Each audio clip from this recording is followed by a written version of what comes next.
Direto agora para Brasília, a gente volta a falar sobre as emendas parlamentares, porque o Senado deve votar o projeto de lei que altera as regras dessa medida. Ainda nesta quarta-feira.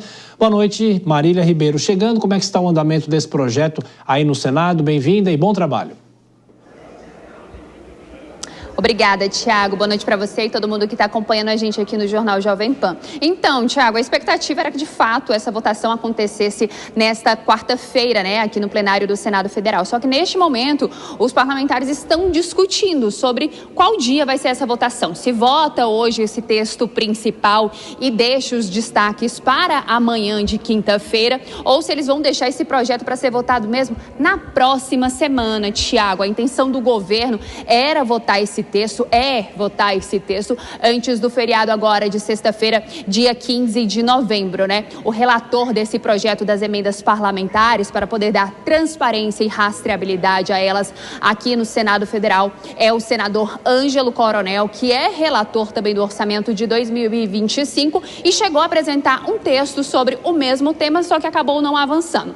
Antes dessa sessão ser iniciada, ele conversou com a gente, explicou mais ou menos como é que está esse relatório, como é que foi feito esse parecer, né? Segundo ele retomou, né, a regra para que o governo possa fazer bloqueios do repasse dos recursos para poder cumprir o arcabouço fiscal, coisa que havia sido retirada nessa votação que houve na semana passada lá na Câmara dos Deputados. Então, aqui no Senado, chegou sem esse bloqueio. Segundo o coronel, ele também ainda questionou, Tiago, a questão da transparência dessas emendas, né? Segundo ele, há um contrassenso nesse argumento sobre a falta de transparência, porque os parlamentares publicam informações sobre esse dinheiro nas redes sociais. E ele ainda disse o seguinte, que quem procurar aprender pode achar as informações em sites oficiais. Informações essas sobre para onde está sendo destinado esse dinheiro das emendas parlamentares. Ele também explicou, Tiago, como é que vai funcionar essa questão das emendas de bancada, como elas serão divididas, e a gente separou esse trechinho para acompanhar.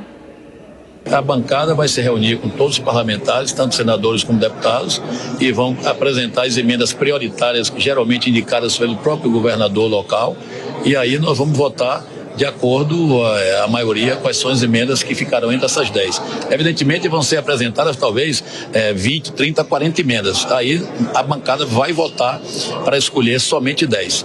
Isso dentro de um critério estabelecido, principalmente no questão de infraestrutura, que é o mais carente de recursos no interior do Brasil afora. Pois é, né, Tiago? Então, tem parlamentares que defendem que esse texto adere, né, os argumentos que foram sugeridos, que foram pedidos, né, pelo Supremo Tribunal Federal, dessa questão de transparência e rastreabilidade desse dinheiro público. Outros parlamentares falam que esse texto não adere o que foi solicitado pelo STF. Acontece que essa votação, Tiago, deve ficar mesmo só para a próxima semana. Eu vou retornar agora lá para o plenário do Senado Federal para poder acompanhar o finalzinho dessa sessão e qualquer novidade eu volto, Tiago. Perfeito. Deixa eu só aproveitar e perguntar para você, Marília. Agora há pouco a gente anunciou aqui essas duas explosões na Praça dos Três Poderes. O Supremo foi esvaziado, o presidente Lula não estava no Palácio do Planalto no momento e as atividades, inclusive do Supremo, claro, e do Planalto foram suspensas. E eu queria te perguntar em relação ao Senado. Você estava aí dentro, você ouviu alguma coisa e os trabalhos devem continuar normalmente por aí? Tiago, tá normal aqui, como se nada tivesse acontecido, viu? A gente até conversava aqui com alguns colegas que a gente pensou que na hora que chegou a notícia aqui pra gente, porque foi primeiro um desencontro, né? Havia dito que seria no estacionamento da Câmara dos Deputados, só que depois foi confirmado que seria lá no Supremo Tribunal Federal. A gente achou que a sessão fosse ser suspensa, mas aqui os parlamentares seguem as atividades normalmente, como se nada tivesse acontecido. Agora a preocupação, Tiago, é saber como é que a gente vai embora, porque a esplanada dos ministérios tá, pelo menos por enquanto, ela está fechada para acesso aqui na esplanada, né? Ao acesso aos três poderes. Então, aqui no Senado Federal, as atividades estão normais. Marília Ribeiro, que está no Senado, bom trabalho para você. Você volta a qualquer momento com outra novidade. Até daqui a pouco. Bom, vou chamar a Dora Kramer, o Cristiano Vilela também para falar sobre as emendas, né? Enquanto isso, há toda essa discussão, não é, Dora, junto com o Supremo Tribunal Federal, mas no Congresso essa medida vai andando, vai caminhando, é saber se isso vai aplacar as decisões do Supremo, né?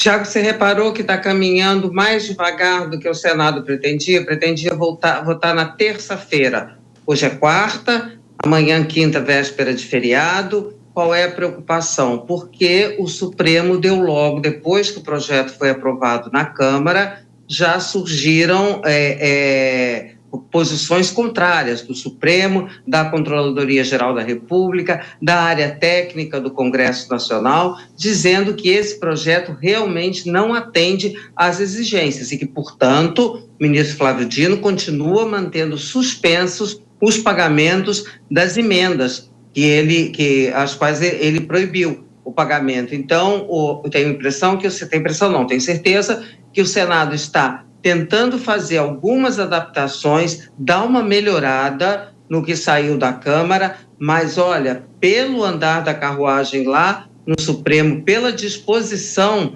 do ministro Flávio Dino, que tem não só a experiência, a questão dele não é só jurídica, né? Ele tem a experiência de executivo, foi governador, ele tem experiência de parlamentar, ele sabe por onde as cobras andam e as pedras rolam dentro do Congresso. Então, ele é um antagonista muito difícil de ser ludibriado.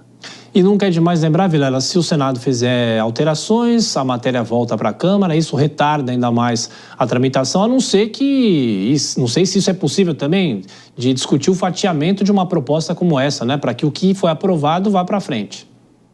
Pois é, exatamente. Você vê que, ultimamente, a gente tem visto uma série de medidas que a sociedade aguarda que seja votada, que seja discutido rapidamente e que vai sendo adiada, talvez pela dificuldade política, talvez até por, de alguma forma, isso vá se resolver quando chegar no finalzinho do ano, tudo fica mais fácil de se negociar, mas o fato é que temas valiosos, como a discussão da reforma tributária, por exemplo, já teve um certo adiamento. Esse tema é um tema que das emendas parlamentares também estamos tendo um adiamento, com uma certa dificuldade na construção desses consensos, e o fato é que nós estamos já em meados de novembro, há pouco mais de um mês do recesso parlamentar, e a pauta ainda está muito cheia.